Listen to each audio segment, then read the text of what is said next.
नमस्कार, मैं शालिनी झा। स्वागत है आप सभी का एक बार फिर से मेरे चैनल पे।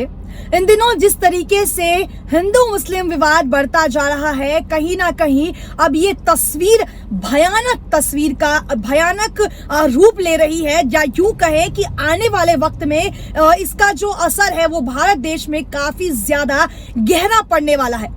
आप देखिए, रामनवमी के दिन से लगातार ऐसी तस्वीरें तमाम राज्यों से सामने आ रही हैं, जिसको लेकर अब केंद्र सरकार, राज्य सरकार और प्रशासन पर सवाल खड़ा करती है।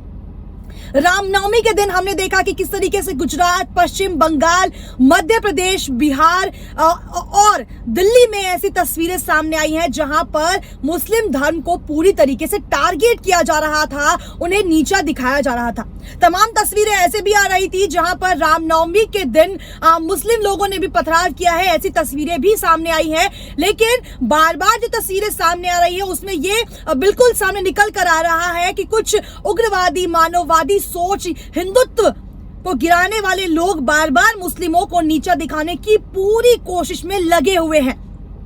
बिहार में एक युवक ने किस तरीके से मस्जिद में भगवा झंडा फहराया, जिसके खिलाफ कोई अब तक कार्रवाई नहीं हुई है, ऐसा कहा जा रहा है। उसके बाद नरसिंहानंद खुले तौर पर हिंदुओं को धमकाने की कोशिश करते हैं, हिंदुओं को भड़काने की कोशिश करते हैं कि वो किस तरीके से भड़के और मुस्लिमों के खिलाफ एक कड़ा कदम उठाए। उसके बाद बजरंग पुनिया, जिस तरीके से आपने देखा कि वो कैसा इंसान है जो मुस्लिम महिलाओं की रेप करने की बात करता है। हालांकि उसको गिरफ्तार कर लिया गया है, लेकिन अभी तक भी उसके खिलाफ कोई कड़ा कदम नहीं उठाया गया है। हाल ही में कुवैत का जब पार्लियामेंट सेशन हुआ, वहां से निकलते हुए एक सांसद ने ये कहा कि मोदी सरकार को इसके खिलाफ कड़ा कदम उठाना चाहिए। जिस तरीके से मुस्लिमों को अपमानित किया जा रहा है उनके ही देश में, उसकी उन्होंने कड़ी निंदा की है। यहाँ तक कि मलेशिया में भी लोगों ने बड़े बड़े पोस्टर्स निकाल के मोदी सरकार को खुले तौर पर चुनौती दे डाली कि अगर उन्होंने इन चीजों को बंद नहीं किया तो उनके लिए आने वाले वक्त में बड़ी मुसीबतें बढ़ सकती हैं। अब आप देख सकते हैं कि किस तरीके से अमेरिका, कुवैत, मलेशिया जैसे बड़े बड़े देशों से मोदी सरकार की खूब फजीहत हो रही है और वो अपने देश की बेइज्जती करा रहे हैं।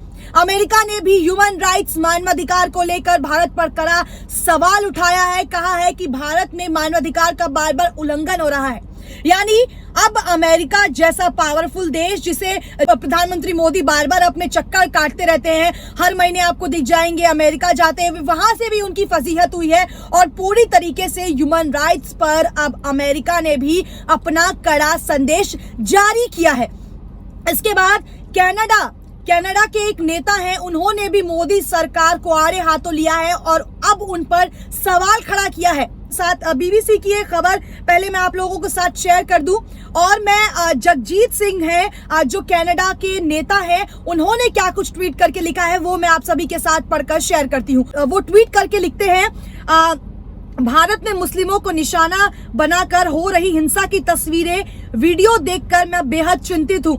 मोदी सरकार को मुस्लिम विरोधी भावनाओं को उकसाने से रोकना चाहिए, मानवाधिकारों की रक्षा होनी चाहिए।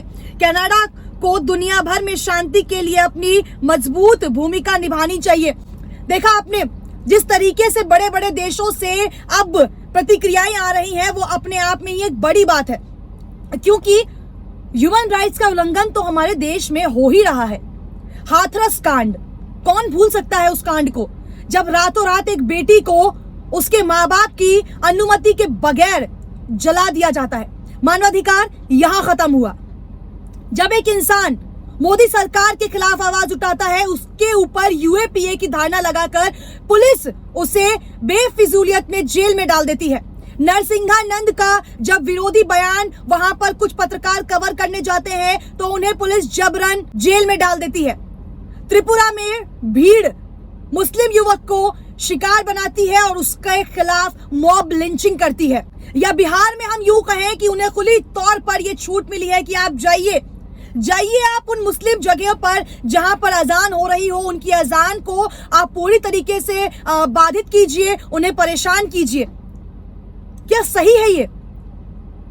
हमने आज तक यही सुना है कि हमारा देश एक सेक्युलर देश है, जहां पर हर धर्म की पूजा की जाती है, जहां हर धर्म बराबर है। जिस तरीके से ऐसी तस्वीरें सामने आ रही हैं, अपने आप में ही कहीं ना कहीं एक बड़ी बात हो जाती है। अब देखिए कि कभी महिलाओं को रेप करने की बात कही जाती है, कभी ऐसे बयान दिए जाते हैं जहां पर यह कहा जाता है कि अगर एक मुस्लिम प्रधानमंत्री बनता है तो आने वाले वक्त में 50% हिंदुओं को कहीं ना कहीं धर्मांतरण कराना पड़ सकता है। तो महाराष्ट्र में राज ठाकरे लाउड स्पीकर लगाने की बातें करते हैं। अब उनके समर्थन में तमाम लोग उतर आए हैं। आप सोचिए, जिस देश में रोजगार, महिला सुरक्षा और तमाम चीजों को लेकर बातचीत करनी चाहिए, वहां युवा लाउड स्पीकर पर हनुमान चालीसा या वहां पर युवा मस्जिद पर भगवा झंडे लगाने की बातचीत करता है या ऐसे तरीके अपनाता है। क्या ऐसे में हम ये उम्मीद कर सकते हैं कि आने वाले वक्त में भारत एक ऐसा देश बनेगा जिसे वाकई सेक्युलरिज्म का टैग मिलता रहेगा? ये एक सवाल है। मैं आप लोगों से भी जानना चाहूंगी, क्या जिस तरीके की तस्वीरें, जिस तरीके की चीजें बार बार आप सबके सामने, हमारे सामने आ रही हैं, ऐसे में क्या लग रहा है कि धर्मनिरपेक्ष का जो टैग है भारत को 1947 से मिला हुआ है, वो टैग अब जिंदा रहने वाला है? जिस तरीके से मोदी सरकार बार बार अपनी फजीहत बड़े बड़े देशों के सामने करा रही है, ऐसे में तो ये कहना गलत नहीं होगा कि आने वाले वक्त में अगर मोदी सरकार कुछ कड़ा कदम नहीं उठाती है तो भारत की बेइज्जती और ज्यादा अंतर्राष्ट्रीय मुद्दे पर होने वाली है। आप खुद ही सोचिए कि हमारा देश, जहां पर बातचीत होनी चाहिए थी महंगाई को लेकर, जिसके बाद कोई बातचीत नहीं होती है, जहां बातचीत होनी चाहिए, ऐसे लोगों को हमने पनपने दिया है जो मुस्लिम महिलाओं की रेप करने की बात करते हैं। इसको लेकर कोई नेता कुछ नहीं कहता। सभी अंधभक्त अपनी आंखों पर पट्टी बांधकर बैठ जाते हैं, कानों में कुछ ऐसा कुछ लगाकर बैठते हैं जिन्हें ऐसी चीजें सुनाई नहीं देती है।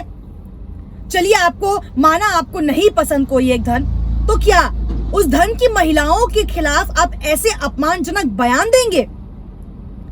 क्या आप ये कहेंगे कि मुस्लिम महिलाओं का रेप कर देना चाहिए? कैसे सही हो जाता है ये? कैसे हम ये भूल जाते हैं कि महिला चाहे हिंदू हो या मुस्लिम, इज्जत दोनों की ही है। क्या हिंदू महिला की इज्जत ज्यादा होनी चाहिए और क्या मुस्लिम महिला की इज्जत कम होनी चाहिए? एक और बात मैं आपको बता दूं कि विकासशील टैग भी भारत से अब छीन लिया गया है। भारत अब उन देशों में आ गया है, अब भारत की तुलना उन छोटे छोटे देशों में हो रही है जहां की शायद जीडीपी हमारे आसपास भी ना हो। अब आप सोच सकते हैं कि कितनी ज्यादा बेइज्जती हो रही है भारत की। हमारा देश एक ऐसा देश है जिसकी चर्चा शायद विदेश के हर कोने कोने में होती हो, लेकिन आज हमारी चर्चा केवल इस चीज को लेकर हो रही है कि यहाँ पर ह्यूमन राइट जिंदा नहीं है, यहाँ पर एक विशेष धर्म को नीचा दिखाया जा रहा है, उन्हें अपमानित किया जा रहा है। और बात करूं मैं इस देश के पत्रकारों की, वो तो शायद अपने मुंह पर एक ऐसी पट्टी बांधकर बैठ गए हैं जिन्हें सच ना सुनना पसंद है, ना सच बोलना पसंद है। डिबेट में चर्चा की जाती है रशिया यूक्रेन की, डिबेट में चर्चा की जाती है पाकिस्तान की। पाकिस्तान को वैसे तो ये अपना दुश्मन देश कहते हैं, लेकिन वहां की खबरों पर टीआरपी लूटना कभी नहीं भूलते हैं। अरे बात कीजिए ना, सवाल कीजिए भाजपा के उन नेताओं से जो मानवाधिकार जब खत्म हो रहा है उस पर एक शब्द आकर नहीं कहते हैं। क्यों जब अमेरिका ने ऐसी टिप्पणी की तो प्रधानमंत्री नरेंद्र मोदी ने सामने आकर एक बात नहीं कही? जब कुवैत के नेता ने ये बात कही तब प्रधानमंत्री मोदी चुप क्यों थे? जब कनाडा के नेता ने चिंता जाहिर की तब वो चुप क्यों थे? क्या हमेशा प्रधानमंत्री नरेंद्र मोदी अपने मुंह पर पट्टी बांधकर बैठे रहेंगे?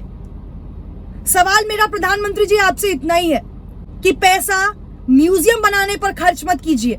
अगर आपको पैसा खर्च करना ही है तो भारत के उन युवाओं को रोजगार दीजिए जो आज भी आपसे रोजगार की उम्मीदें लगाकर बैठे हैं। इस वीडियो में खैर इतना ही। अगर वीडियो आपको पसंद आई हो तो इसे लाइक, शेयर और सब्सक्राइब जरूर करें और मेरे चैनल के साथ बने रहें और सब्सक्राइब करना बिल्कुल ना भूलें। धन्यवाद।